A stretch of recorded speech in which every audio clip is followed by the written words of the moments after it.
ഞാൻ ചേട്ടനെ അതായത് പ്രതിഷേധിക്കുന്ന ആൾക്കാരാണെങ്കിലും ഞാൻ ചേട്ടൻ ഇഷ്ടപ്പെടുന്നുണ്ട്. ഇത് എങ്ങനെ എല്ലാവർക്കും ഫേവറേറ്റ് ആയിട്ട് ഇങ്ങനെ നിൽക്കാൻ പറ്റുന്നത്?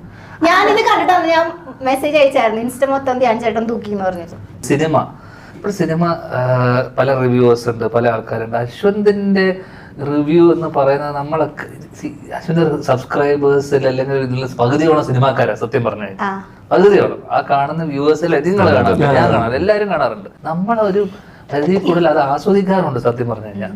അതെന്തെന്ന് വെച്ച് കഴിഞ്ഞാൽ പുള്ളിയുടെ പ്രസന്റേഷൻ, പുള്ളി ഒരു കാര്യം പറയുന്നത് എന്ന് വെച്ചാൽ വളരെ ഓപ്പൺ ആയിട്ട് സിനിമയെ നാട്ടുമ്പുറത്തൊക്കെ നമ്മുടെ പിള്ളേര് അങ്ങോട്ടും ഇങ്ങോട്ടും സിനിമ തല്ലു പടം എന്തോ ചാമ മറ്റോ കയറി വരും പറഞ്ഞ പോലെ നമുക്ക് നാട്ടിലൊക്കെയുള്ള പിള്ളേര് പറയുന്ന പോലെ ഒരാൾ വന്നിട്ട് അല്ലാണ്ട് മറ്റേ അച്ചടി ഭാഷയിൽ ഈ സീനിൽ അങ്ങനെ ആയിരുന്നില്ല, അതല്ലല്ലോ. ഭയങ്കര ഓർഗാനിക് ആയിട്ട് ഒരാൾ റിവ്യൂ പറയാം. അതുകൊണ്ടാണ് അയാളെ സെലിബ്രേറ്റ് ചെയ്യുന്നത്, മനസ്സിലായില്ലേ? അതുകൊണ്ട് എനിക്കും ഇഷ്ടമാണ് അദ്ദേഹം പറയുന്ന കാര്യങ്ങളൊക്കെ. അതിൽ ഞാനൊരു സിനിമാ നടനായതുകൊണ്ട് ഞാൻ സിനിമ ചെയ്യുന്ന ബാക്കിയുള്ളവരുടെ